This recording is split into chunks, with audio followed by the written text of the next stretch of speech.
I'm checking music director.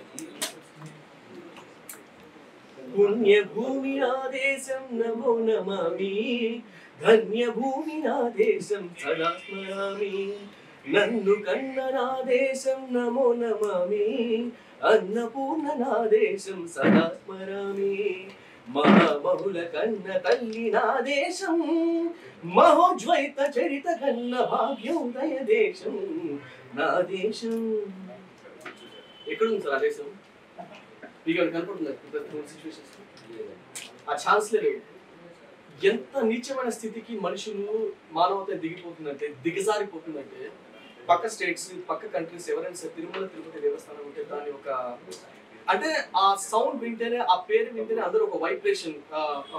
అంటే foreigners కానివ్వండి, బయట కంట్రీస్ మీద షోస్ చేయడానికి వెళ్తున్నప్పుడు వాళ్ళు చేసే బిహేవ్ చేసే విధానం, దాని పట్ల ఉన్నటువంటి వాళ్ళకి ఆ భక్తి, ఆ దైవం మీద ఉన్నటువంటి గౌరవం, అది ఇవి ఏవైతే ఉన్నాయో పక్క రాష్ట్రాలకి పక్క కంట్రీస్ వాళ్ళకి ఉన్నటువంటి గౌరవం, భయం, భక్తి మన మన రాష్ట్రం వాళ్ళకి, మన దేశం వాళ్ళకి లేకుండా పోతుంది, ఎక్కడ కరువు అయిపోతుంది. తిరుమల తిరుపతి దేవస్థానం అసలు అంటే ఏంటో, అసలు దాని యొక్క ఫీలింగ్స్, ఎమోషన్స్ ఎవరికైనా తెలుసు. ఒక బ్రాహ్మణుడు అనుకోండి, తన చిన్నప్పటి నుంచి ఏ నాన్ వెజ్ ముట్టుకోకుండా, లేదా నాన్ వెజ్ పాత్ర ఉంటే తన జోలికి వెళ్ళకుండా, అందులో నాన్ వెజ్ హోటల్స్ లో తినకుండా, బయట తినకుండా తన జీవితాన్ని ఎంత సెక్యూర్ గా ఏంటంటే తన తరతరాలని అలా కాపాడుకుంటూ ఆ దైవత్వానికి తన జీవితాన్ని అంకితం చేసినటువంటి ఒక మనిషి హిందూ తత్వం. వీళ్ళందరూ అంత కష్టపడి శ్రమించి ఆ దేవుడి మీద మమకారంతో, భయంతో, భక్తితో ఆ తిరుమల తిరుపతికి వెళ్ళడానికి ఆ కష్టాన్ని అనుభవించి అక్కడ వెళ్ళిన తర్వాత మీరు పెట్టిన ఈ నీచమైన దరిద్రమైన పువ్వు మీరు సంపాదించడానికి లక్షలు వందల మార్గాలు ఉంటాయి. దేవుడు నేర్చుకోవడం ఎంత దరిద్రం, ఎంత నీచం, ఎంత వరస్ట్, ఇంత దారుణమైన స్థితి కంటే మన దేశం ఇంకా దిగజారు.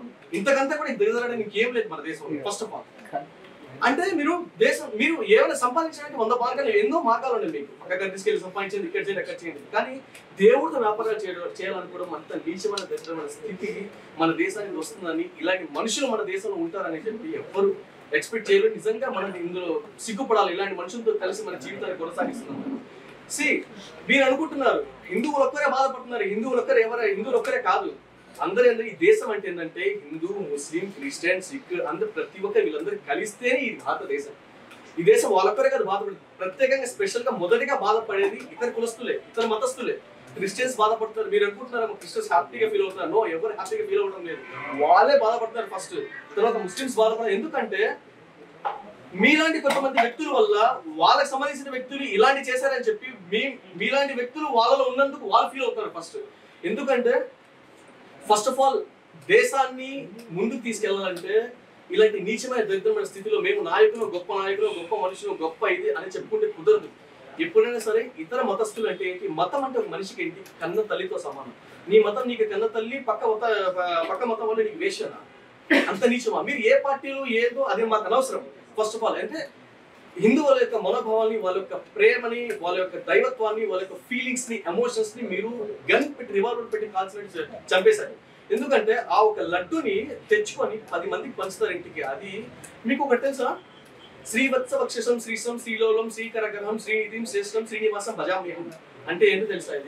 ఇది శ్రీనివాసుడి ఒక సింహద్వారానికి ఉన్నటువంటి ఒక మెయిన్ ఒక 4 వర్డ్స్ ఒక శ్లోకం టైప్ అనమాట. ఇది ఒక హిందువులకి సంబంధించిందే కాదు. ఈ యొక్క శ్లోకాన్ని జీవితం లైక్ అప్స్ అండ్ డౌన్స్ ఉన్నప్పుడు, లైఫ్ లైక్ మీ జీవితంలో ఏదైనా ప్రాబ్లమ్స్ ఇలాంటివి వచ్చినప్పుడు ఏంటంటే హిందువులు, ముస్లిమ్స్, క్రిస్టియన్స్, సిక్స్ ఇక్కడ అదర్ కంట్రీస్ లో కూడా ఈ 4 పదాలు ఇటువంటి శ్లోకాన్ని, ఈ యొక్క మంత్రాన్ని అందరూ జపిస్తారు. అంటే శ్రీనివాసుడు అనేవాడు ఒక మతానికి, ఒక కులానికి చెందినవాడు కానీ దేశం మొత్తానికి చెందినవాడు, ప్రపంచం మొత్తానికి చెందినవాడు. భగవంతుడు అంటే ప్రపంచంలో ఏ మతం నీచమైనది, ఏ కులం నీచమైనది అంటే ఏ టెంపుల్లో అయితే, ఏ మతంలో, ఏ కులంలో అయితే మనిషిని బట్టి మర్డర్ చేసని చెప్తారో ఆ కులం, ఆ మతం నీచమైంది. అలాంటి కులం, మతం ప్రపంచంలో ఏమైనా ఉంటుందా? ఛాన్స్ లేదు కదా. ఇతన్ని ఒకరి పట్ల ఒకరిని గౌరవించినప్పుడు మన దేశం ముందుకెళ్తుంది. మన దేశాన్ని సర్వనాశనం చేసినటువంటి కొంతమంది, అది రాజకీయ నాయకులు కావచ్చు, సినీ ప్రముఖులు కావచ్చు, మనుషులు కావచ్చు, వీళ్ళందరూ దేశ ద్రోహులుగానే పరిగణించబడతారు. అంతే. అది ఎవరైనా సరే అది చేసిన వారు దయచేసి దేశాన్ని సర్వనాశనం చేయకండి, ఇతర మతస్థులు, పక్క మతస్థులని దిగజార్చకండి, వాళ్ళని కించపరచకండి. ఏ మతమైనా, ఏ కులమైనా ఒకరినొకరు గౌరవించుకోవడం, ఒకరినొకరు ప్రేమించడమే భారతదేశం.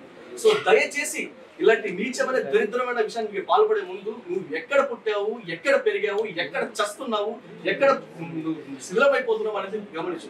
మహా అయితే 60 ఏళ్ళు 70 ఏళ్ళు పెట్టి బతకరు. మీ బ్యాంక్ అకౌంట్ కోట్లు పెట్టి డబ్బులు పెట్టి సర్వనాశం చేసి ఏం చేస్తారు? ఆ డబ్బులు పెట్టి ఇది చేసుకుంటారా?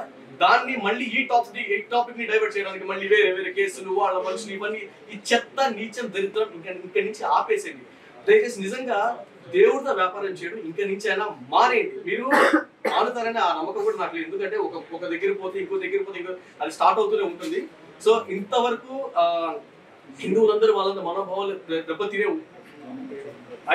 దెబ్బతినేసాయి. సో దయచేసి ఇంతవరకు దేశంలో ప్రతి ఒక్కరికి తప్పు. ఎందుకంటే దానికి ఈ రోజు గుర్తించలేకపోవడం కూడా అందరికి తప్పే. సో దయచేసి ఇంక నుంచి ఫర్దర్ గా ఇలాంటివి జరగకుండా ఈ గవర్నమెంట్స్ కూడా చూసుకుంటుందని. అవును, ఎస్ ఆఫ్ కోర్స్. ఎందుకంటే నేను ఒక ముస్లిం అనేది నాకు ఫీలింగ్ ఉంటుంది. ఎందుకంటే నా ఫ్రెండ్స్ అందరూ హిందూస్, నా ఫ్యామిలీ, నా కుటుంబం అంతా హిందూసే. నా కుటుంబం, నా ఫ్యామిలీ అందరూ కూడా హిందూసే.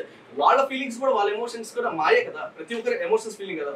సార్ మీరు ఒకటి మటుకు ఒక కులాన్ని వేలెత్తి చూపితే, ఒక మతాన్ని వేలెత్తి చూపితే, ఒకరిని కించపడితే దేశం అంతా గమ్ముగా ఉంటుంది, సైలెంట్ గా ఉంటుంది అనుకోవడం మీ యొక్క వేస్ట్ ఆలోచన అంటున్నారు. ఎందుకంటే ఎవరెవరు ఊరుకోరు. హిందువులు అంటే ముస్లిమ్స్ ఊరుకోరు, ముస్లిమ్స్ అంటే హిందువులు ఊరుకోరు, క్రిస్టియన్స్ అంటే కూడా హిందూస్ ఊరుకోరు, ముస్లిమ్స్ ఊరుకోరు. ఎందుకంటే వీఆర్ ఆల్ ఇండియన్స్. మనమంతా భారతదేశానికి చెందిన వాళ్ళు, భారతదేశంలో పుట్టిన వాళ్ళు. మన బ్లడ్ అంతా ఒకటి. మంది రకరకాల కుల మతాలు ఉండొచ్చు, మనం ప్రవహించే రక్తం మనకం. వీఆర్ ఆల్ ఇండియన్స్, భారతదేశం. That's it.